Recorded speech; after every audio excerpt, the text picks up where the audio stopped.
ఆఫ్ఘనిస్తాన్తో ఉత్కంఠభరితంగా సాగిన మ్యాచ్లో బంగ్లాదేశ్ డక్వర్త్ లూయిస్ పద్ధతిలో 8 పరుగుల తేడాతో ఓటమి పాలైంది. సెమీఫైనల్స్కు వెళ్లే సువర్ణ అవకాశాన్ని చేజార్చుకొని టోర్నీ నుంచి నిష్క్రమించింది. సెమీస్కు వెళ్లే దారులు మూసుకుపోయినప్పటికీ ఓదార్పు విజయం కోసం బంగ్లాదేశ్ తీవ్రంగా ప్రయత్నించింది. ఈ క్రమంలో పరోక్షంగా ఆస్ట్రేలియా సెమీస్ కోసం తీవ్రంగా పోరాడింది. కానీ విజయ తీరాలకు చేరుకోలేకపోయింది. ఫలితంగా బంగ్లాదేశ్తో పాటు ఆసీస్ ప్రపంచ కప్ నుంచి వైదొలిగింది.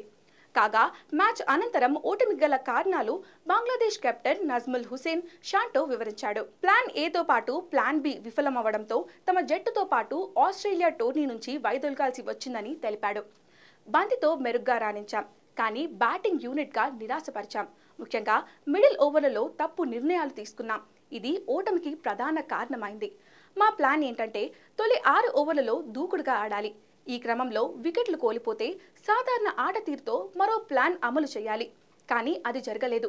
మిడిల్ ఓవర్లలో మా ప్లాన్ ఫలించలేదు. ఈ వరల్డ్ కప్ అద్యంతం మా ఫాస్ట్ బౌలర్లు స్పిన్నర్లకు గొప్పగా సత్తా చాటారు.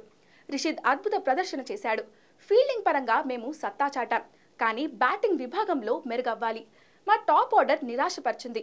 వర్షం వల్ల మ్యాచ్ ఆలస్యం అవ్వడం మా ఓటమికి కారణమని అనుకోవట్లేదు. అలా అయినా తడి బంతి మాకు కలిసొస్తుంది. మా బ్యాటింగ్ వైఫల్యమే మా కుంప ముంచింది అని బంగ్లా కెప్టెన్ షాంటో పేర్కొన్నాడు.